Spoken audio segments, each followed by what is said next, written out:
JD, in order for you to be financially free, how much money would you need to have set aside or working for you to be able to walk away from everything and sit on a beach the rest of your life? $4 million. About 4 million. Okay. And how much income do you believe that 4 million would generate for you on an annual basis? Uh, about $250,000. About 250. Okay. Um, what sort of vehicles are you working with? Is it in like traditional 401ks? Is it in REITs, annuities, real estate? Kind of how do you have that set up so far? Uh, Kind of all of the above. I've got some set up in 401ks. I've got some set up in index universal life insurance. I've got some set up in some investment properties that we bought and sold, and then just some that's just playing in the stock market. Okay, cool. How do you feel that you're tracking so far towards that $4 million mark? I want more. You need more. Okay. Yes, Sounds like there's a little bit of work we need to do then. Uh, absolutely. okay. Now, JD, have you ever said to yourself, man, if only I was making an extra 10, 20, or however many extra $1,000 each year, I would be able to accelerate that process in getting to financial freedom sooner. Yeah, that would be awesome.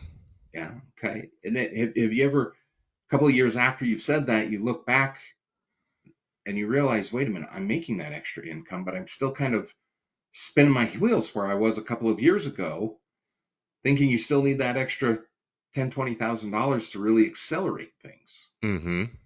Mm-hmm. Why do you think that is?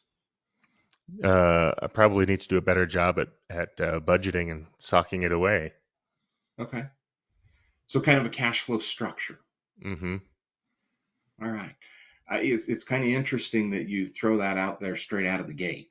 Um, that's an incredible solution to get to where you want to be faster. Have you ever sat down and looked at structuring something like A little bit, but I'm open to ideas. I'd love that? to Okay. hear what you have to say. All right. Well, let's dive in and see what we can find. JD, how old are you currently? I'm 48. 48. My gosh, you turned into an old guy like me. Mm-hmm. 48. Remember back when I had that good hair? It was good hair back Yep. there. Back then, it was Mexico days. Good Yep. hair. All right. Now, most of the people that I work with, they kind of would like to hang things up around 65, sail off into the sunset. What are your plans in regards to that? Yeah, that's probably somewhere in that 65 to 68, 69. I don't know. 65, 60. All right. What number Yeah. would you like to go with? Let's just go with 65 because if I can, 65. be good to go by 65, that would be awesome. That's where we want to be. All right. Hmm. That means we've got about 17 years left to get there. Hmm. Okay. Now, JD, if we were looking at current household income, about what are we looking at? Let's say 150,000. Okay. And government data from the IRS and other institutions tell us that income goes up an average of 6.9% on an annual basis. Would you like to run with those numbers or something a little more conservative? Let's do more conservative, like the 3% At annual increase. 3%? Yeah. Okay.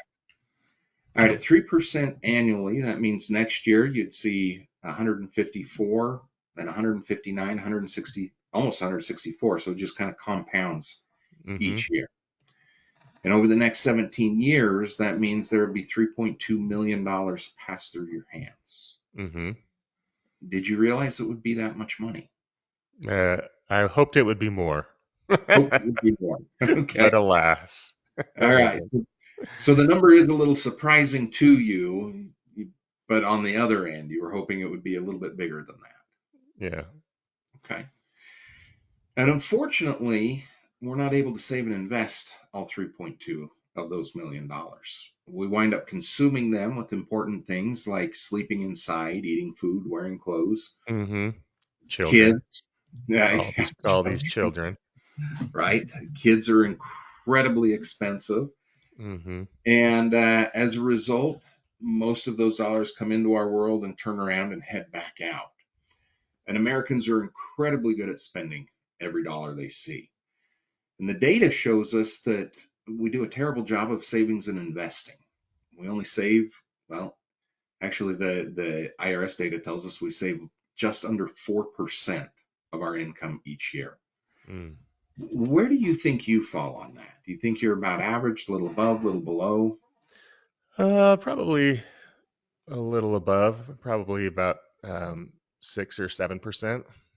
About 6 or 7? Okay. Mm-hmm. So what that means then is you are saving. Um, that went the wrong direction.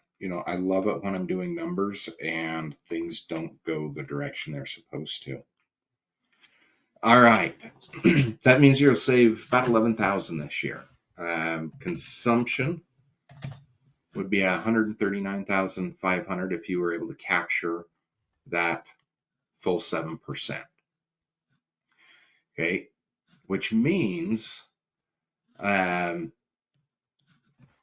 actually, before I hit that save button, we need to look at increase of income each year.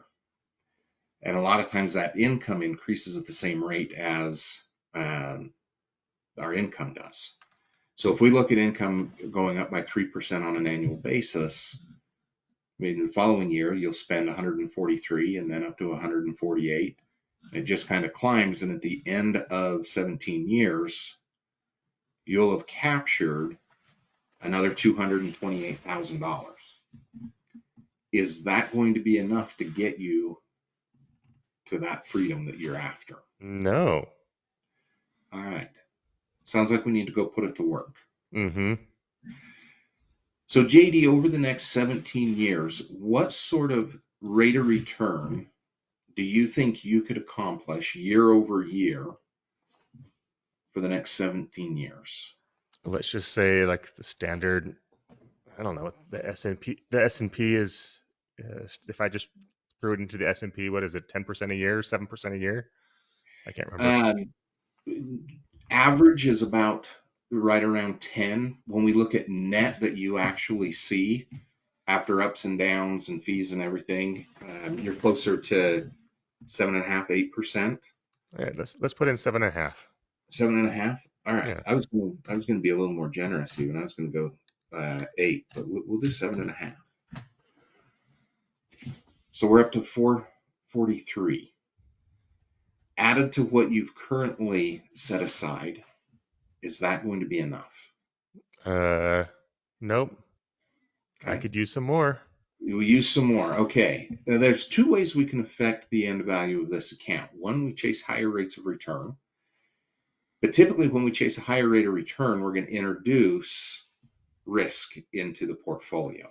Mm-hmm. But let's assume for a minute that I have a magic wand and we can actually get a 15% year over year rate of return without creating any risk. Mm-hmm. How much bigger do you think it'll make the end result of this account value? It'll probably double it. Okay. A little bit more than double. Nice. Okay. We're up to 916. Uh, Added to what you've currently done, is that going to be enough to get you there? Not quite. Not quite. All right. And JD, what do you, in reality, what do you think the likelihood is of you being able to get a 15% year over year rate of return would be? Pretty low. Pretty low. Okay. So chasing a higher rate of return, not only did it not get us there, but you don't think it's very likely that you could actually achieve it year over year. So the second thing that we can do that will affect your end result is putting together an automated cash flow structure that prioritizes your financial freedom. And the cool thing is not only does it prioritize your success, but it also mitigates the risk in your life. So instead of chasing rate of return that introduces risk, we can mitigate or eliminate additional risk. And most of the clients that I work with, as we put together the cash flow structure, they look at saving half of each year's increase of income. So instead of income or their spending increasing by 4,000, they increase it by 2,000. So they Mm. save half of the raise of income and they spend the other half. If you had an automated structure that just did that for you by default, how difficult do you think that would be for you? I think it'd be great. Okay. So if we looked at saving half of it, and before I hit save on there, what would you like to do? Would you want to go more, less, or kind of in the middle? Yeah, no, I like the idea of just let's look at it just for fun at the saving half of it, half of the So, increase. okay. What sort of effect do you believe that will have on the end result? I don't know. Let's take a look. Okay. Do you think we're going to be any better off than chasing a 15% rate of return? I would hope. That's why I'm talking to you. We did beat the rate of return. Yeah. We beat it by almost $100,000 without introducing any additional risk into your life. How much closer will that get you to your financial freedom? Yeah, that gets you closer, right? Yeah, we're getting there with a little bit more assurity and mitigating risks. So, JD, if we were to work together, where would you want to focus? Would you want to chase rates of return, or should we start with a structured cash flow system that prioritized your freedom? The cash flow system. All right.